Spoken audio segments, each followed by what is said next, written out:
सही लाइफ लग रही है, देखने से सब कुछ सही लग रहा है, बट रियलिटी कुछ और है जो मैं आपको इस वीडियो में बताने वाली हूँ। It's a postpartum rage which I think every mom goes through this. अक्सर हम मॉम्स को इतना ज़्यादा कभी कभी गुस्सा आ जाता है कि हमें ही बाद में फिर इतना ज़्यादा गिल्ट होता है कि ये तो हम है ही नहीं, हम तो पहले ऐसे थे ही नहीं, अचानक से हमें क्या हो गया। और आसपास के जो लोग होते हैं वो भी हमें अलग तरह से देखने लगते हैं कि ये शायद पागल हो गई है। और उस मोमेंट पे हमारे बच्चों से हमें अलग कर दिया जाता है। मतलब जब हमें गुस्सा आ रहा होता है वो लेके चले जाते हैं हमारे बच्चे और हमें बोला जाता है कि नहीं माँ, मम्मा तो गंदी है, तुम हमारे पास रहो, मम्मा तो ऐसा ही करती है, मम्मा के पास मत जाया करो। और ये सब से हमारा स्ट्रेस जो और ज्यादा बढ़ता है। अक्सर हम लोगों ने पोस्टपार्टम डिप्रेशन के बारे में सुना होगा, लोग बहुत बात करते हैं आजकल पोस्टपार्टम डिप्रेशन के बारे में। बट जो पोस्टपार्टम रेज होता है इसके बारे में बहुत ही कम लोग बात करते हैं। और बहुत सारी जो मॉम्स होती हैं उनको ये बात पता ही नहीं होती कि पोस्टपार्टम रेज भी कुछ होता है। अब पोस्टपार्टम रेज क्या होता है? अक्सर पोस्टपार्टम के बाद मॉम्स को बहुत ज़्यादा अचानक से कभी-कभी गुस्सा आ जाता है। मॉम्स गुस्सा निकाल देती हैं किसी और पे, अपने बच्चे पे, अपने पार्टनर पे या अपने घर वालों पे। और बाद में खुद ही बैठ के सोचती हैं गिल्ट में कि ये हमारे साथ क्या हो रहा है? इतना गुस्सा तो मुझे पहले नहीं आता था, अब क्या हो रहा है ऐसा? और मैं तो बिल्कुल चेंज हो गई हूँ। ये बहुत ज़्यादा कॉमन है, सबको आता है, लोग इसके बारे में बात नहीं करते।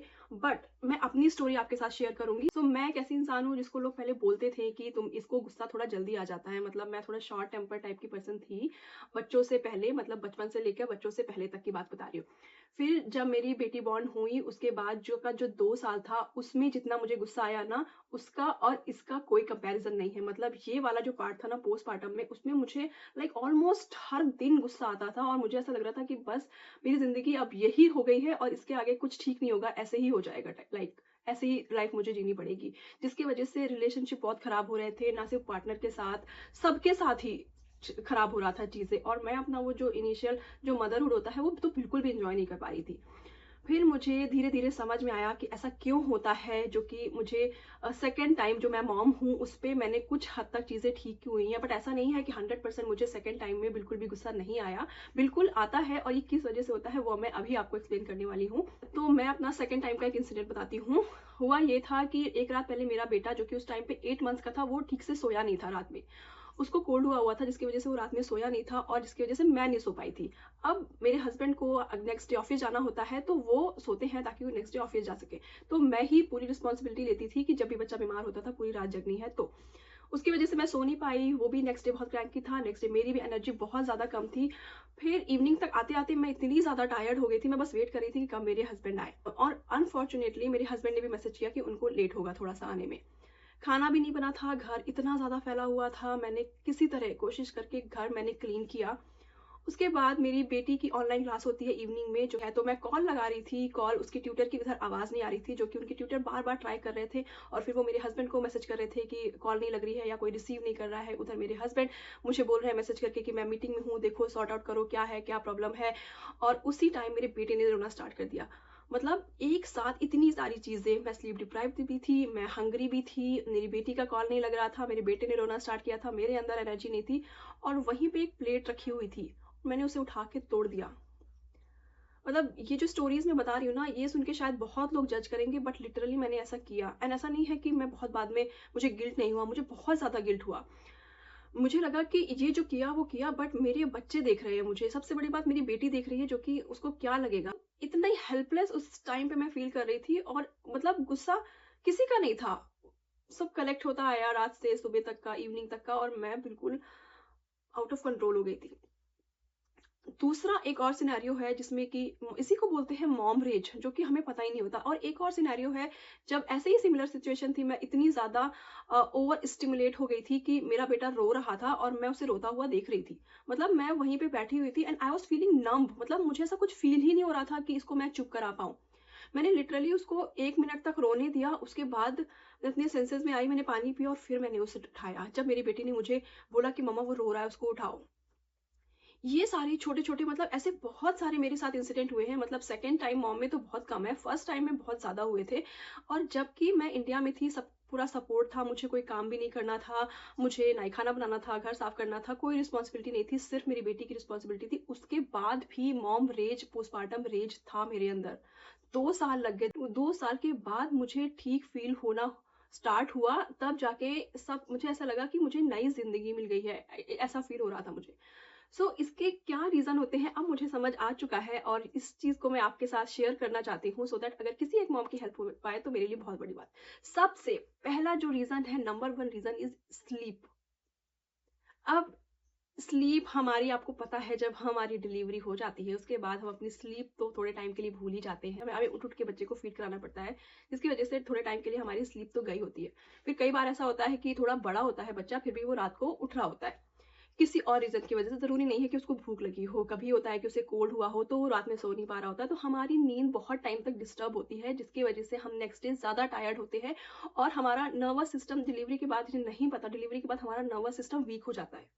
इसलिए हमें कहा जाता है कि ठंड से, हवा से थोड़ा बचो, थोड़ा गर्म खाना खाओ, गर्म कपड़े, मतलब गर्म एनवायरनमेंट में रहो, क्योंकि हमारी बॉडी में वात बढ़ जाता है, इसलिए हमें ठंडी चीज़ें खाने से मना किया जाता है, जो कि हमारे नर्वस सिस्टम के लिए भी उस टाइम ठीक नहीं होता।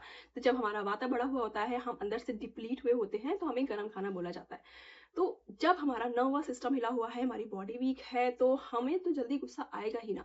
बट लोगों को ना हमें पता होता है, ना आस-पास के लोगों को पता होता है, और लोग हमें बस जज करते जाते हैं, क्रिटिसाइज़ करते जाते हैं, और हमें गिल्ट में इतना ज़्यादा डाल देते हैं कि हमें और स्ट्रेस होने लगता है। स्लीप का एक परफेक्ट एग्जांपल है मेरे पास, मैं अभी बताती हूँ। जब मेरा बेटा 2 मंथ्स का था तो मैं इंडिया चली गई थी।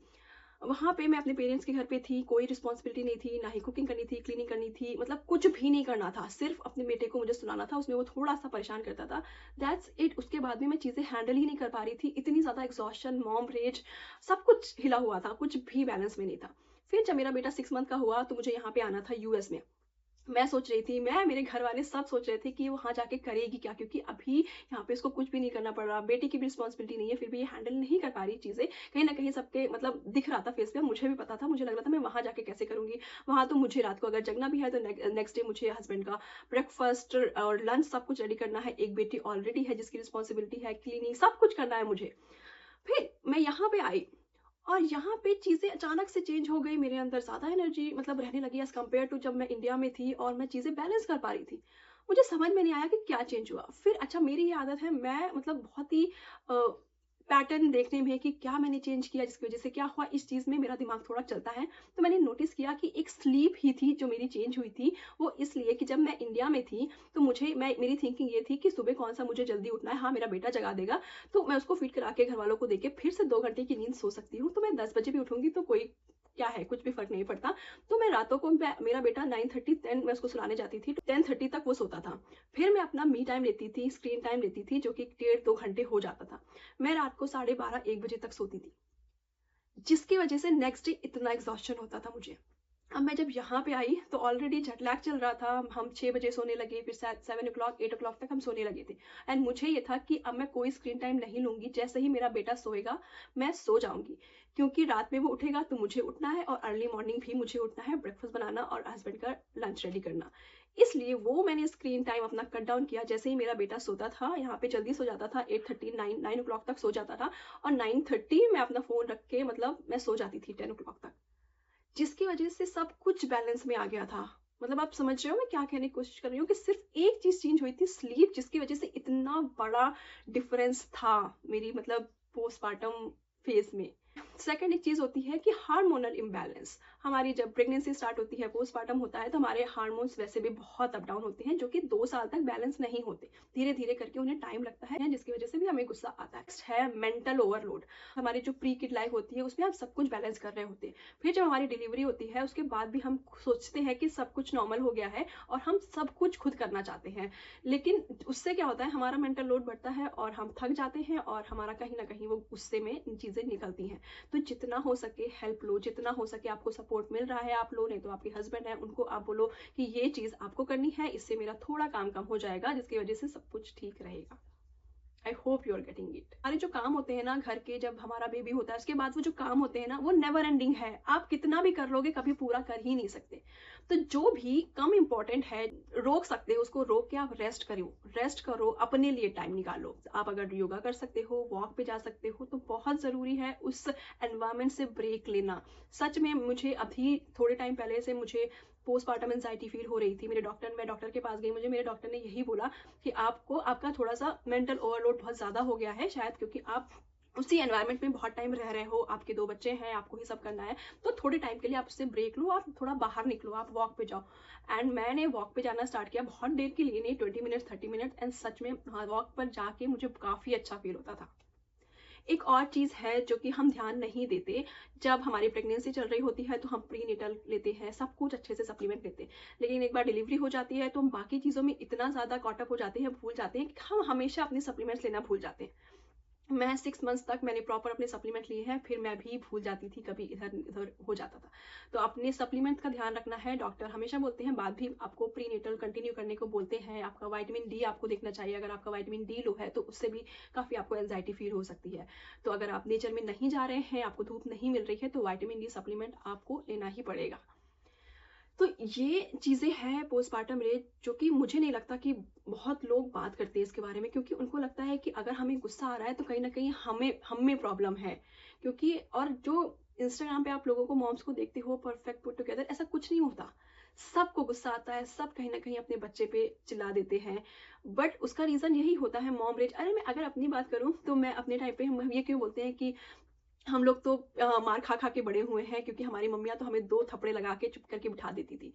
वो यही होता था actually, mom rage, postpartum rage ही होता था कि वो इतना ज़्यादा थक चुकी होती थी रिस्पॉन्सिबिलिटीज़ से, एग्ज़ॉस्ट हो चुकी होती थी कि जब हमारा टैंट्रम, हम अपने इमोशन एक्सप्रेस कर रहे होते थे, हम परेशान कर रहे होते थे, तो हमें 2 थप्पड़ पड़ जाते थे। वो मॉम रेज ही था ना, उस टाइम पे लोगों को पता था। आज भी बहुत ज़्यादा लोगों को पता नहीं है कि ये मॉम रेज है, ये एग्ज़ॉस्शन है, ये स्लीप डिप्रिवेशन की वज़ह से होती है। सो आई होप आपको समझ में आया होगा कि क्या है ये और आप कैसे इस चीज़ को थोड़ा बेटर कर सकते हो। क्योंकि देखो, इनिशियल जो फेज़ होता है ना मदरहुड का, ये बहुत टफ होता है, डिमांडिंग होता है, बहुत टफ होता है। इसको छोटी-छोटी चीज़ें ध्यान रख के आप चीज़ें ठीक कर सकते हो। तो अगर आपको देखना है आपकी स्लीप ठीक नहीं है, तो प्लीज़ उसको आप फिक्स करो सबसे पहले।